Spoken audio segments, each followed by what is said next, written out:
We're gonna make sure that we are recording. Good morning, good morning, good morning. Happy Monday. It's Hi, Valerie. Monday. It's Monday, I know. It's this stormy weather we've had the last week has allowed a lot of us to stay inside and get stuff done, right? So, we can get all those paperwork jams that have kept us up at night going, I really need to finish those. Gave us an opportunity since we didn't have any sun and fun to go out and play in. How about you? You went out and played, didn't you? No. Actually, as you know, we're house hunting, so that's a full-time job. It is. I understand completely. And Did you find anything? dislike it a lot. No, it's horrible. The housing market's just horrible. There's not enough inventory. They're asking too much. This inflation sucks. Anyway, we don't want to go down that rabbit hole because especially because it's going to take away from our special guest today. Our special guest, April Caldwell. April is for those of you who do not know, she is an Action Zone Accelerator alumni.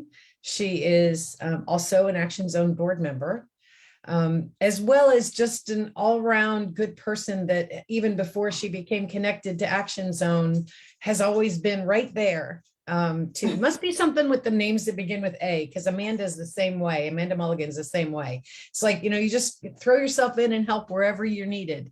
And we appreciate. So how are you, April? I'm good. It's a little early for me to be on camera, but I'm happy to be here. That's how I feel every Monday. That's why when we started this, I refused to put makeup on. Always a la carte. You get what you get Monday morning. It's always a crapshoot with me. Some days I'm Johnny on the spot, and other days I'm like, oh my God, it's 10 minutes till. I got to go hurry up and throw something on. Today, I would like everybody to know that I am fully dressed, even from the waist down. That's if I have to, I've had a couple of Zoom meetings where I actually had to get up and pick up something out of the printer or off of the bookshelf. And my chair is on carpet still in this office, and it's not easy just to roll it back so you wouldn't see that I was still in my PJs underneath. But yeah. For this honorable occasion, I got completely dressed. That's awesome. Well, we have April on. I'm trying to share our video so that people can join us. But the reason why we have April on is because she has amazing news of something that has happened recently with fayVen. So start by tell everybody about fayVen, because not everybody will know who you are, and I think it's just an ingenious concept. Thanks. So I've been on in the zone a few times. I think now this is probably my third time, but fayVen is it's an online marketplace where if you're a home-based or mobile vendor and you're always looking for the best and coolest pop-up shops or markets or events that you can sell your products or services at, we help you find those locally, and we help you get connected to all the best events, right? And that's because I used to be in the vendor world where I was selling my popcorn and always looking for the best places to find to sell my popcorn. So I decided fayVen needed to be the answer to this huge gap in our industry, and we've been working on it for about 4 years. We have a team from Florida Polytechnic building our MVP currently, which they should be done by the end of this month, which is super exciting. Nice. Yeah. We're excited because that means that this could be a national brand. That means it wouldn't necessarily have to stay here in Tampa. Although we love doing, all the markets and events here in Tampa, we know that this could be helpful to people all over the place. And one cool thing was that 2 Fridays ago, so not this past Friday, but the Friday before, we were featured on Bloomberg for a TV show called 2-Minute Drill with David Meltzer. And even though we recorded it back in November, I had to kind of keep it under my hat and not tell people that we won the competition. And it was so exciting because, you know, this is a national TV show, and I think eventually it'll be on available on Apple TV and Amazon Prime. So people all over the world will be able to find us and figure out what we're doing and see if they can bring fayVen to wherever they live. So Awesome. yeah, we were really excited to finally get to share that we won the competition. And yeah, it was just, I mean, such an incredible experience. And I got to do it from the comfort of my own home, which was even better. Definitely, definitely. And I saw your pitch and I watched a few of the others as well. And you really did, as you usually do, a really great job of it. And so congratulations on that. And I know that that was really exciting, and not everybody can say that they've participated on a show like that. Just even getting on the show is a feat. My question, and I think what's important for the people that are watching, is this wasn't your first pitch competition. This wasn't your first rodeo going out there trying to figure out how to describe fayVen and what was going to be the key points. Tell us about that journey, because you said you've been doing this for 4 years. I know that you've been doing pitch competitions too. You know, what's really funny is one of the gals from Seed Spot in DC actually saw that we won this competition, and she sent me my original pitch deck from 2018. Wow. And it is truly like laughable. I mean, there's a lot of, you know, similar, themes that run through the pitch, but just like the presentation, my logo was completely different. It was just really heartwarming to be able to see the full circle from where we started to where we are now. But yes, I have pitched multiple times. I've actually lost more than I've won. But I mean, I've pitched out of, I don't know, maybe 10 pitch competitions. I think we've won first place 3 times, which isn't bad. You know, those No, 30% is good. Yeah. So yeah, we had a lot of practice leading up to the David Meltzer pitch, because we were at the Tampa Bay Wave program, Tech Women Rising at the time. So we had worked on it and been pitching it pretty routinely. And so for us, the only issue was cutting it down to 2 minutes, right? And you can see from my pitch, I didn't get my last question in there, but but you were close. I was close. You were so close. And Yeah, it's I that was, iteration that really helps you. It's all a numbers game. Yeah. Go ahead, Valerie, I didn't mean to interrupt. Oh, no, that's okay. I was at the PenFed Masters Accelerator Weekend Retreat as an alumni a couple weeks ago. And there was a veteran entrepreneur talking about pitching, and he's raised multi-million-dollar seed rounds over the years. And he said pretty much the same thing. Like, sometimes just to stay humble, he'll go back and look at his earlier pitches. So, Yeah, definitely.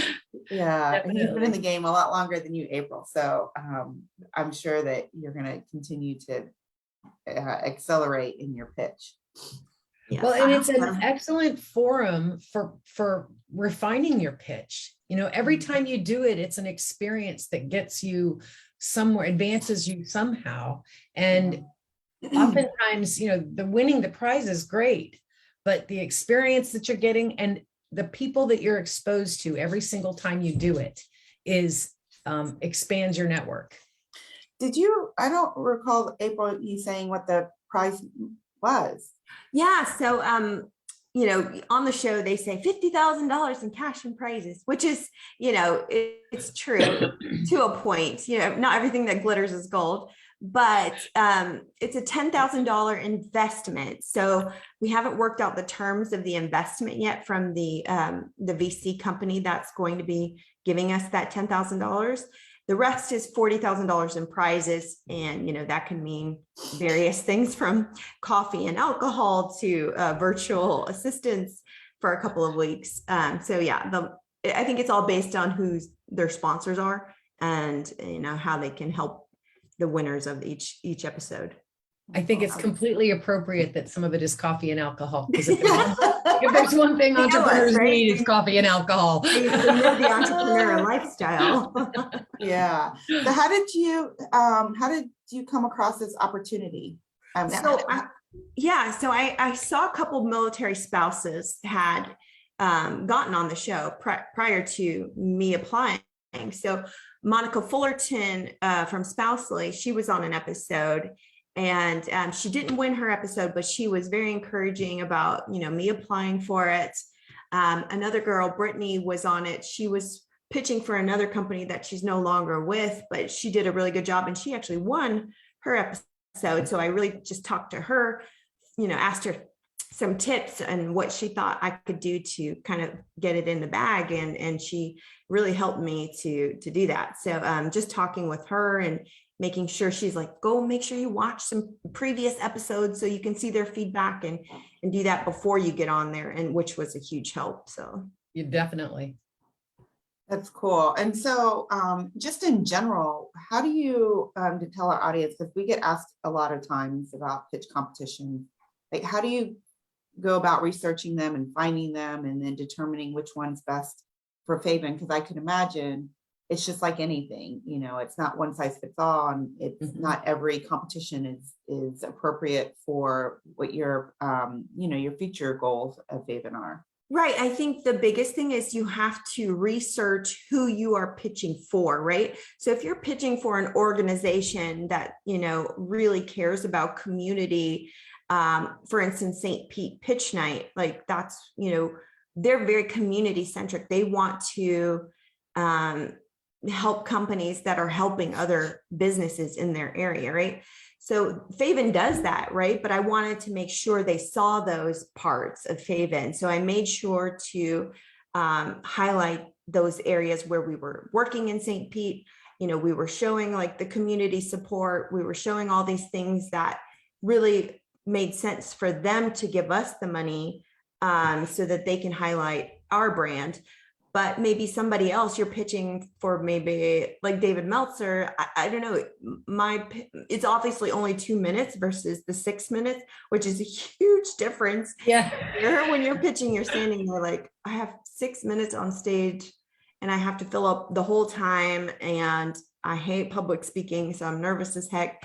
But some people let you have a pitch deck, some don't. All of those things are really how you have to design your pitch, right? Like for David Meltzer, I had to just memorize 2 minutes worth of content and just spit it out as quickly as possible.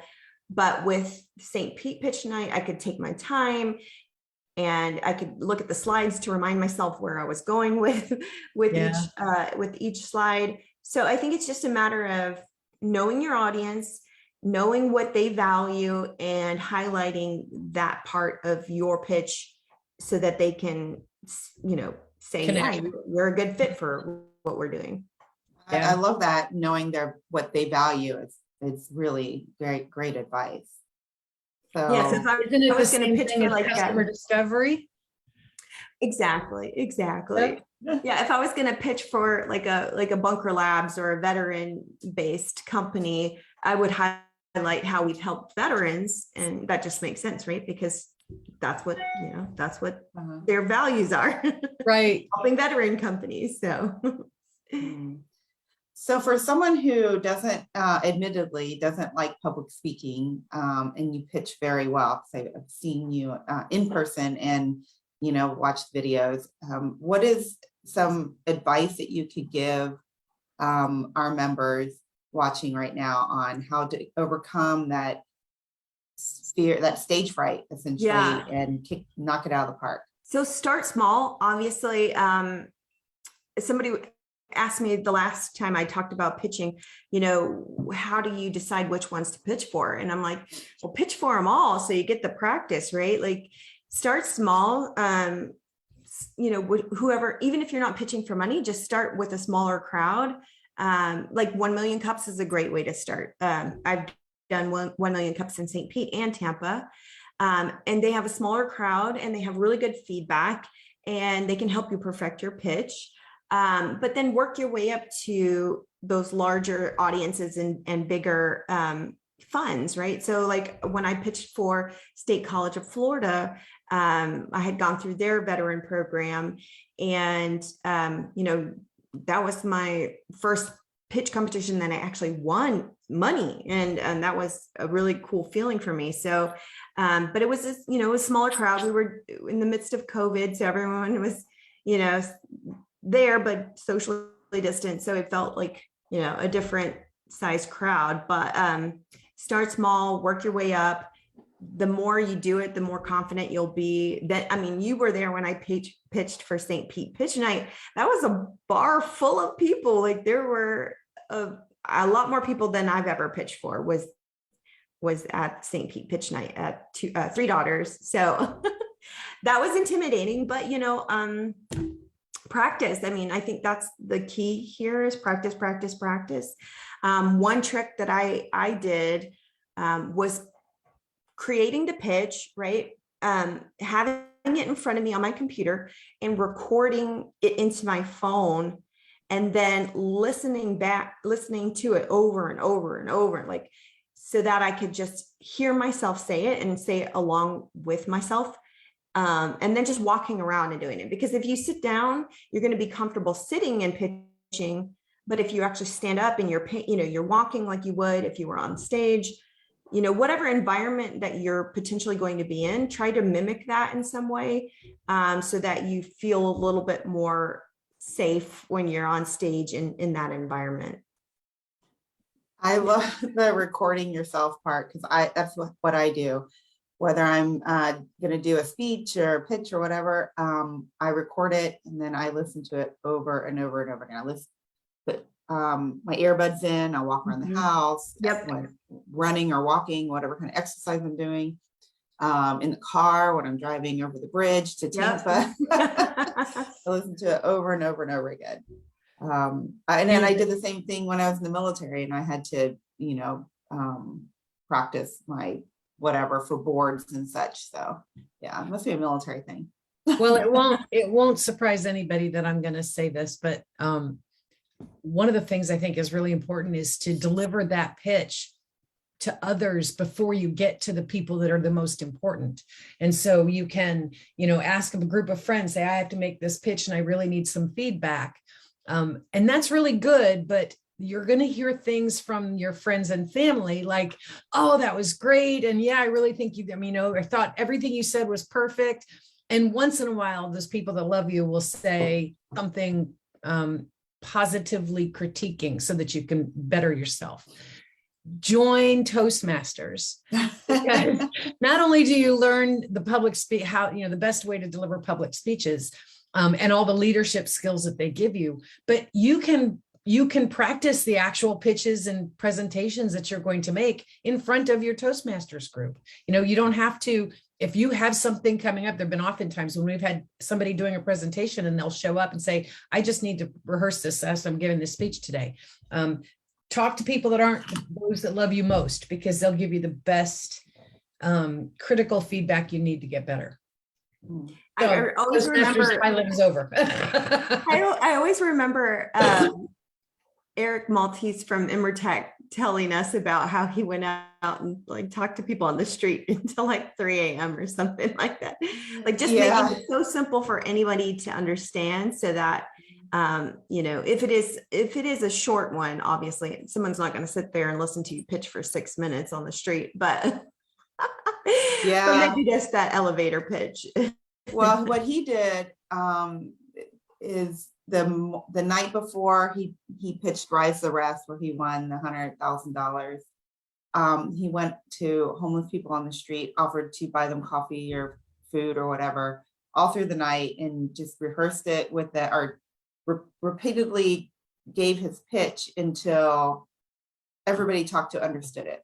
Because he's like virtual reality, it's like high tech, and even some of the people that you pitch at that level, they may not understand it. So that is just the guts and grinds of an entrepreneur, right? Making sure definitely that it's going to happen. And I was there, April and I both were there when he pitched, and he did a fabulous job.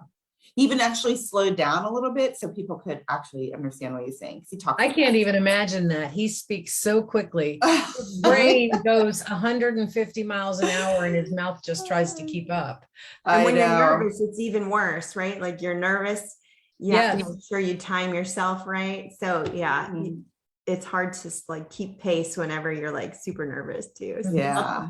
Yeah. Deep breathing before you go on to kind of regulate your feelings, because you are nervous. It doesn't matter how many times you've spoken in public. It's nerve-wracking every single time because you always wonder if you're going to remember what you wanted to say and if they're going to like what you have to say. And if they don't like it, that they're not going to do something really horrendous, like come up and slap you on stage. Yeah, we don't want any of that. You know, you That's just, for sure. but those fears will be calmer if you can just regulate your breathing a little bit better. And then that helps you slow down your conversation too. Well, and then I think one of the key things is knowing that they don't know your pitch like you do. So if you mess it up, just, get back on track, try not to think too much about that. Cause I have this issue of just like, oh, I didn't say what I wanted to say on the last slide. And now I'm so focused on that. I'm not going to say what I need to say on this slide either. Yeah. They don't know that you missed something unless you tell them. Right. Exactly. They have no idea what you were going to say. So what's next for fayVen? What's on the horizon? So this Saturday, we have an event, a pop-up market, if you will, at Factory on 5th, which is a new event space. It's an Ybor technically, but it is a Tampa address, but it's in the industrial area, not too far from the ECC. So it's a good location. We have lots of vendors, live music. We're going to have a fashion show. We're working with the venue owner there, lots of art. It's going to be a really cool event. It's this Saturday, April, what is it, 9th, from 5 to 9 p.m. So it's in the evening. And yeah, we're looking for a few more food trucks, vendors, artists that want to display and sell their artwork. Yeah, so if you know of anybody that would be a good fit for that event, please just reach out to me, email me at info@fayven.com.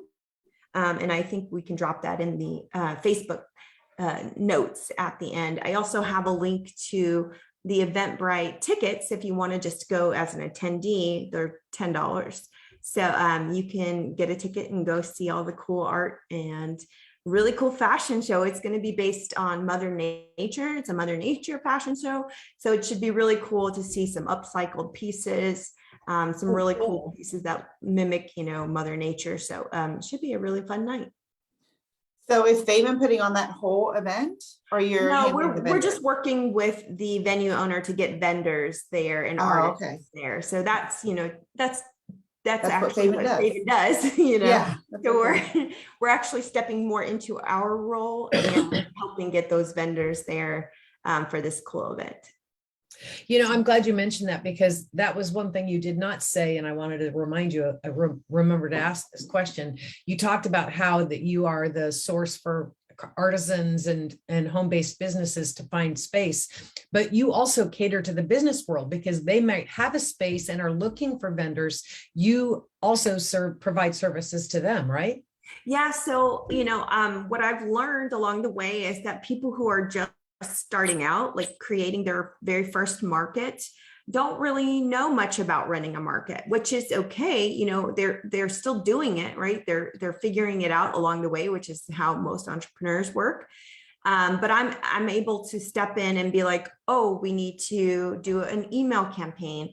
Oh, we need to make sure we blast this on your social medias, and just giving them that consultation, not like at no additional cost, at least not right now, in order for them to see the value in what fayVen is providing, but also just to help them have a successful market, because we really want those vendors who we're sending to them to have good ROI, good foot traffic.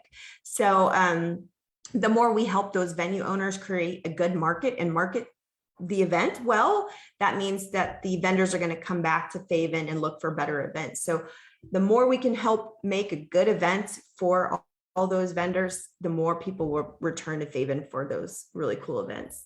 Yep. And then other businesses will hear from their other business friends and say, yeah, that really worked. You should give April a call. We hope so. We hope that's the feedback. So cool.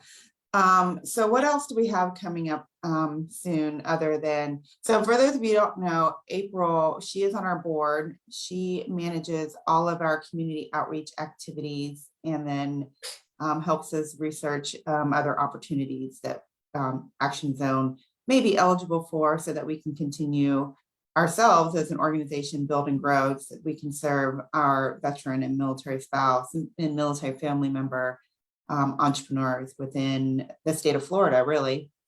So what else do we have going on except for your fayVen event this weekend? Well, April 14th is the Action Zone event, alumni and entrepreneur spotlight at Doggery Ice in St. Pete from 5 to 7 p.m.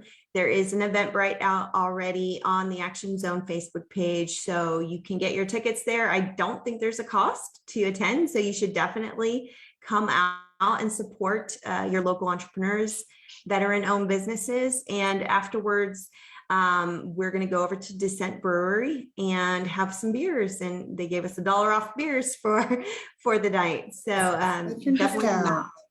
Yeah. So I love Doggery the Ice. alumni spotlights.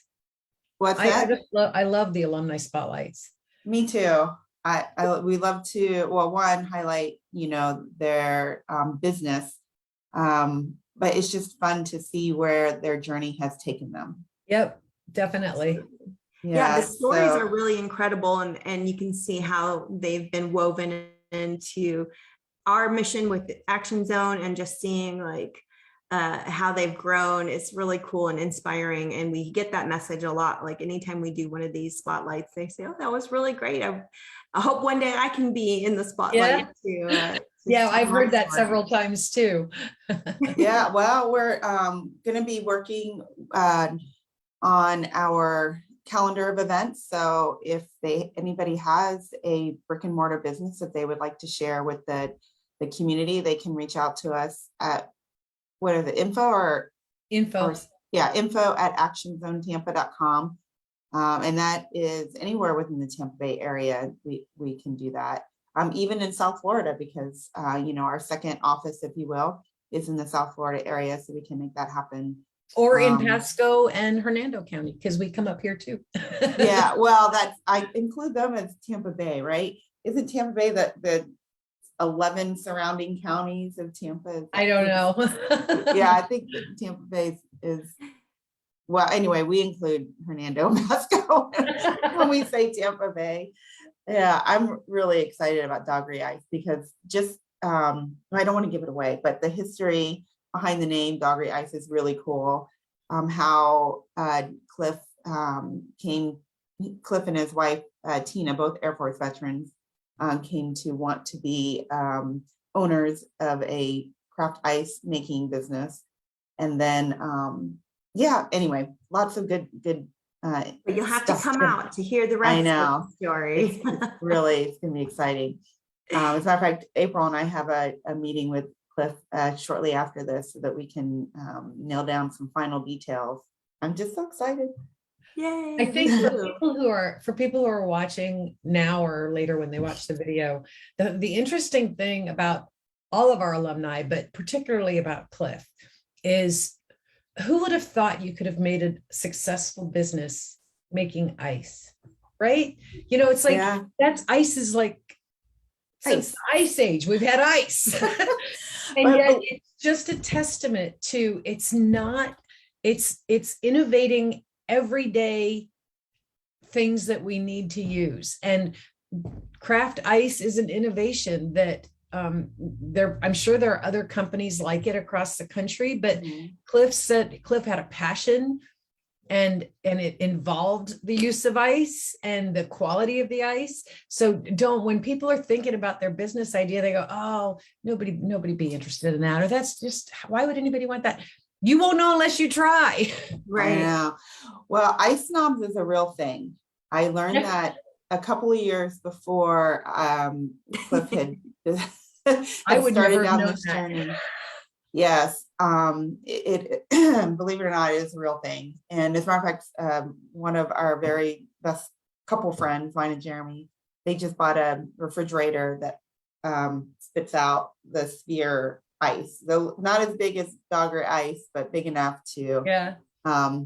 put into what Cliff's passion, why he got started, is because him and his wife love bourbon. So that's really cool. A couple other things. One other thing happening April 14th is that Rosie is going to be in South Florida at a business community event in West Kendall, which I'm told by Edwin, Rosie, that it is open to the public. Oh, yay. So, yeah. So if you're in South Florida and you want to learn more about Action Zone, Rosie will be at the Healthy West Kendall Business Community event from 11 to 1 in West Kendall, right outside of Miami in Florida, just about a 15-minute drive. So one, if you've never been in the presence of Rosie, this is your chance. She's amazing. You're going to love her. You'll be wanting to hug her by the time the conversation's over. They're going to be And then so disappointed, Valerie. You should No, they're have not. their expectations. Yeah, and you'll get to learn more about Action Zone because we are accepting applications for a cohort that starts April 16th. And the second one, and that's on Saturdays. And the second one starts May 17th. Mhm. Yeah, May 17th. And that's going to be Tuesday, Thursdays for Evening. our in the evenings Yeah, for our Saturday morning and entrepreneurs Tuesday and that Thursday nights. can't get away on Saturdays. And our friends at Bunker Labs, they are accepting applications for the ambassador program still, Mhm. the USAA pitch competition, and the Breaking Barriers workshop. I think all of those, definitely the ambassador I program. think the Breaking Barriers closed last night. Oh, did it close last night? Okay. Well, if you're interested, let me know and I'll double check. As well as the Veterans and Residents program, which is really cool because it doesn't start until June. So you can get through the Action Zone program and be better prepared for that Veterans and Residents program. Yeah, we couldn't have timed that any better. It was Even by unintentional. accident. Yeah, it's unintentional, but it absolutely works. There was one other announcement. Oh, the Veterans Florida Expo is coming up. That'll be in Orlando, and those dates are the 17th and 18th of June. Mhm. Yeah. Yep, and that's a really cool one because it has, and it's good for it's helpful for veterans no matter what you're doing. If you're an employee, they're going to have Skill Bridge there. They're going to be talking about the employment assistance programs that they fund. And then of course the entrepreneurship piece that we and some of the other network partners facilitate for them. So really a great opportunity to go and see what's happening in what the state of Florida is funding for veterans in all of those spaces, and ag tech too, agricultural too, which has become a really big program because I think we're all getting back to our roots, no pun intended, but I think it's been a very successful program. So yeah, definitely look it up. We'll put the links. Have they opened up registration or tickets for it yet? I don't think so. No. But we'll make sure to continue prompting you on it because it will be a really instrumental organization of resources for you there. All kinds of stuff. All kinds of good stuff happening. All right, folks. April, thank you so much for joining us and sharing your fabulous news and just being part of the Action Zone team and helping us with this very important mission. And it's always great to see my battle buddy first thing Monday morning. And I think that's it for today. She says that after she sends me email at like 6 a.m. or a text at 6 a.m. Yeah. Well, it was great seeing everybody. Have a good week. Try to stay dry. I hear that there's still more storms on the way for us in this area. I know.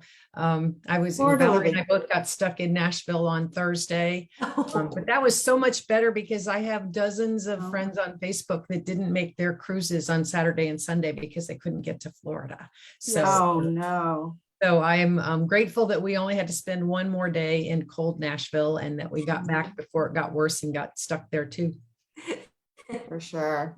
Well, All have a right, great thanks, week. April. Bye, Rosie. Bye, Bye. everybody.